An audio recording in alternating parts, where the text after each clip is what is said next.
are moving to the special block where we have a number of inmates who are on death row. They don't know when they will be killed. Their anxiety levels are just too much. I understand some have exhibited so much remorse and they wish they could go home. I am being accompanied by the Eastern Region Prisons Commander, Deputy Director of Prisons, Isaac Ejiri. He knocks on the fortified iron gate securing the condemned block, and it is open.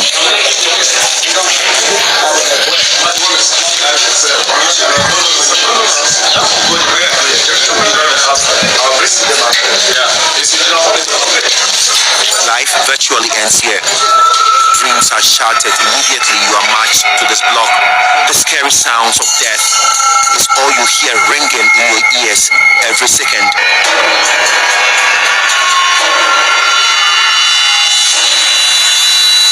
Sadly, a greater percentage of these condemned prisoners are very young. Some are below 30 years.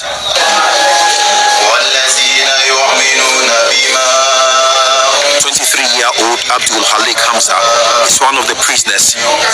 He can be killed through hanging anytime. I find him in a small makeshift mosque made for them in the condemned block. This is where Halik consoles himself anytime it dawns on him that he killed and he must also be killed. The Quran is his companion. Sadly, his journey into the condemned block started right after reading his Quran and offering his Maghrib prayers on 13 July 2013 in Tamale, the northern regional capital.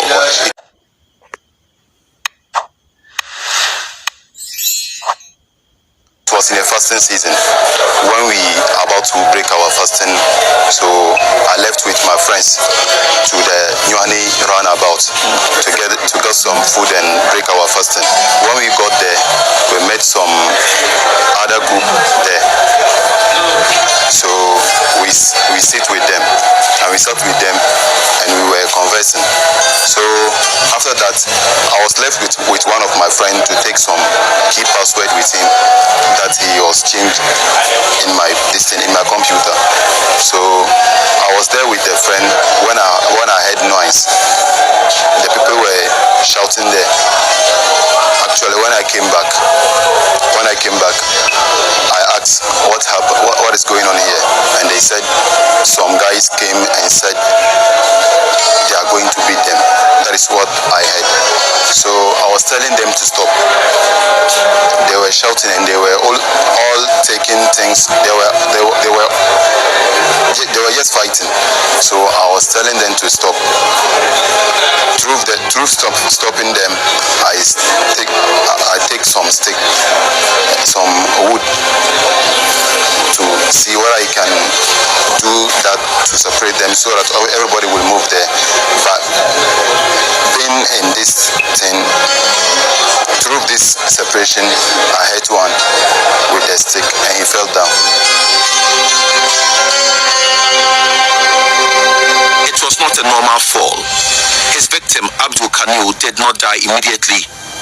He was quickly rushed to the Tamale Teaching Hospital, and Halik was immediately whisked away to the police station by a police patrol team who chanced on the incident. Abdul, unfortunately, did not survive. He died the next day. That morning, one of my friends came to me and said the person is okay. Now he's even talking. Literally getting to around 10 or 9 when another person also came and told me that the person is normal. And that time,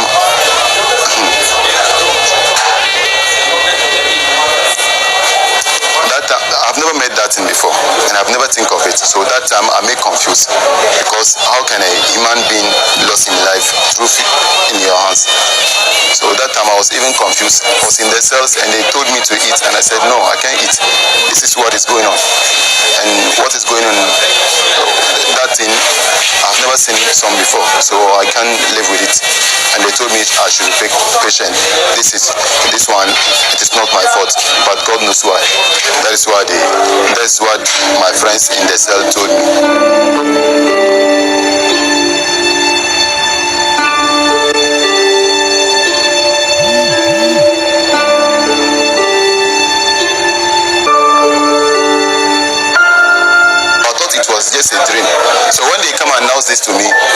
fact,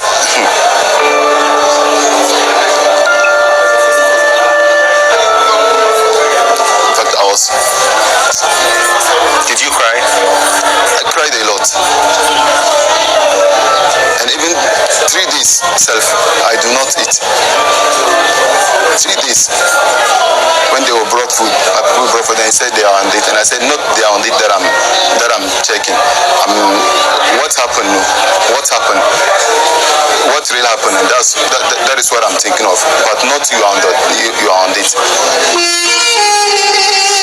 So what exactly happened to Abdul after he was hit with a stick? I have come to Tamale to find out more.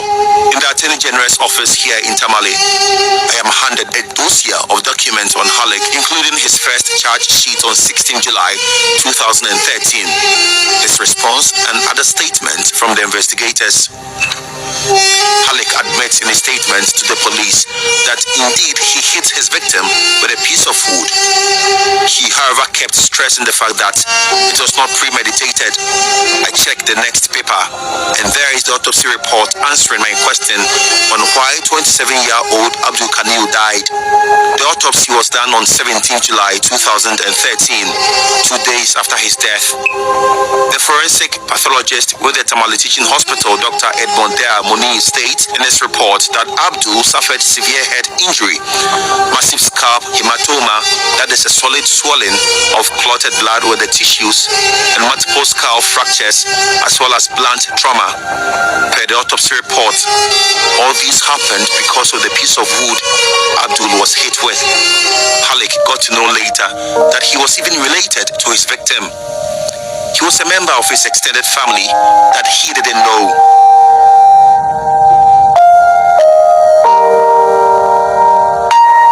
The autopsy report paved the way for Halik to be tried.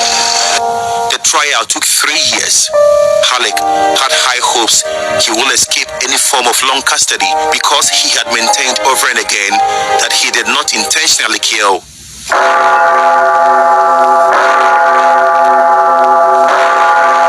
On 11 July 2016, the opposite happened. Halik's worst fear happened to him. Court, they have 7 people called juries. They have to go and gather the listing before the judge can pass his judgment. So I was in the box when the judge said they should go and vote. They went and voted and came back and said, this is the matter. And the judge too said, they said you are guilty of the offense. So me too, I agree with them. And he asked me that whether I have something to say. And I said no, because how it was come, because he said these people have agreed that I'm guilty of the offense. I have nothing to do again. And that time too, sir, that time, in fact, I was very aback. That time, when he just said, I sentence you to death sentence, condemned by hanging. What I was really feeling something different. Like that time I didn't even feel myself in the court. There is a reason the jurors and the judge retired to their closets to consult, as happened in the case of Halik, as former Supreme Court Judge Justice Stephen Alambrobe explains. In murder cases, I was in the assizes for some years. In murder cases, the charges are prepared. They are prosecuted by the prosecutor. Usually murder cases are by lawyers or very senior state attorneys or police officers.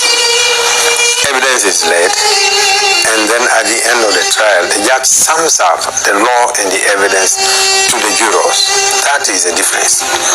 And then after summing up the law and the evidence to the jurors, they retire and consider whether the person is guilty or not guilty on the basis of the law and the evidence as summed up by the judge. Now, if they are unanimous that the person is guilty of murder, when they return to the courtroom and they announce the verdict of guilty of murder against the accused person, the judge has no option but just to say then the sentence for death in this country by law is that you have to be killed or hanged, period. So it's the jurors who decide whether or not the person is guilty. And the judge merely pronounces what the jurors decide and then goes on to impose sentence. The sentence is tied up